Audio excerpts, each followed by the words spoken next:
ہر نظریہ، ہر ایک انقلاب، ہر ایک تبدیلی وقت کے ساتھ آتی ہے، اور وقت بتاتا ہے کہ یہ نظریہ کتنے عرصے تک چلا۔ نظریات بھی ایسے ہی شکست و ریخت، توڑ پھوڑ کا شکار ہوتے ہیں جیسے انسانوں کی بنائی ہوئی عمارات۔ ایک قلعہ بنتا ہے، ایک بڑا محل بنتا ہے، ایک مدرسہ بنتا ہے، اور وقت کے ساتھ ساتھ اس میں شکست و ریخت کا عمل جاری رہتا ہے۔ دنیا میں آثار قدیمہ اور جہاں بادشاہت قائم ہے، ان کے محلات کو دیکھیں تو سال ہا سال کام جاری رہتا ہے۔ ملکہ کہتی ہے کہ یہ میرے 5ویں جد نے بنایا تھا، اور یہ میرا 6واں دادا تھا جس کا محل ہے، اور بہرحال اسے قائم رہنا چاہیے۔ بارشوں، زلزلوں اور حوادث زمانہ کی وجہ سے جو اس میں توڑ پھوڑ ہو گئی ہے، اس کی مرمت کرنا ضروری ہے۔ اس مثال سے یہ سمجھنا آسان ہو جائے گا کہ دنیا میں کوئی بھی ازم اور نظریہ شکست و ریخت کا شکار ہوتا رہتا ہے، اور یہ ضروری ہے کہ اس کی بھی تجدید کی جائے، یا اس میں جو کمی بیشی ہے اس کو پورا کیا جائے۔ آپ بہت واضح مثال اس کی دیکھنا چاہیں تو جو سامعین ہیں ان کا ایک حد تک پڑھا لکھا ہونا ضروری ہے، کہ اگر وہ تھوڑا سا بھی کمیونزم کو پڑھے ہوئے ہوں، سوشلزم کو پڑھے ہوئے ہوں، میکسم گورکی، لینن، ان لوگوں کے نظریات اور ان کی کتابوں کا مطالعہ کیا ہوا ہو، تو جو تصور ذاتی املاک کی نفی کا، اور جو تصور بنیادی طور پہ سوشلزم نے اور پھر کارل مارکس نے دیا، ذاتی ملکیت کی نفی کا، وہ اپنے نظریے کے پیش کیے جانے کے بعد 200 سال کے اندر اندر کچھ شکست و ریخت کے آثار اس میں آئے۔ چین کا صدر اس سوشلزم کو لے کے آیا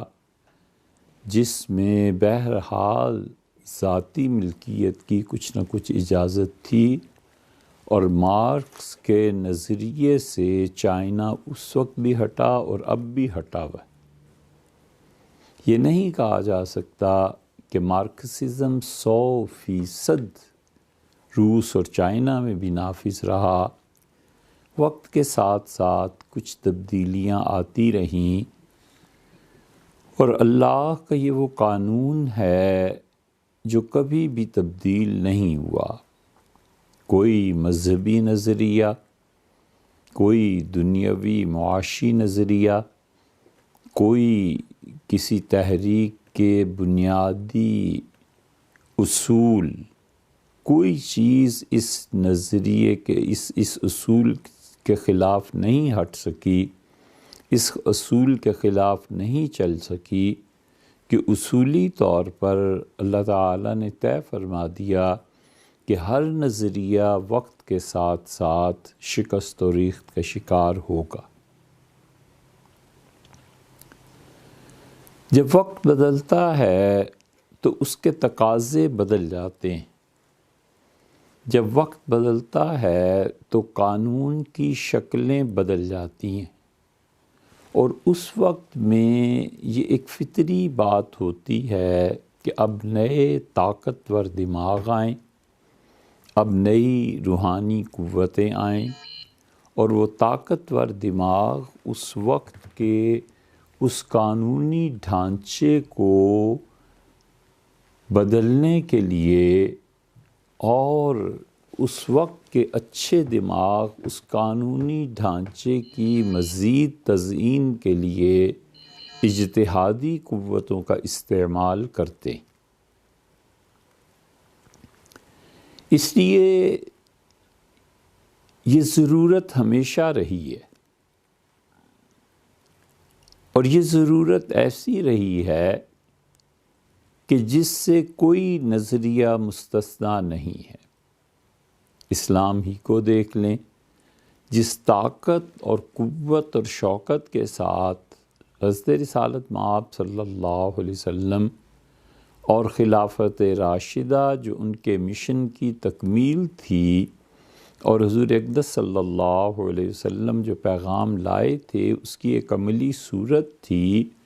اور خلافت راشدہ نبوت ہی کے کاموں کی تکمیل کا ایک حصہ تھی۔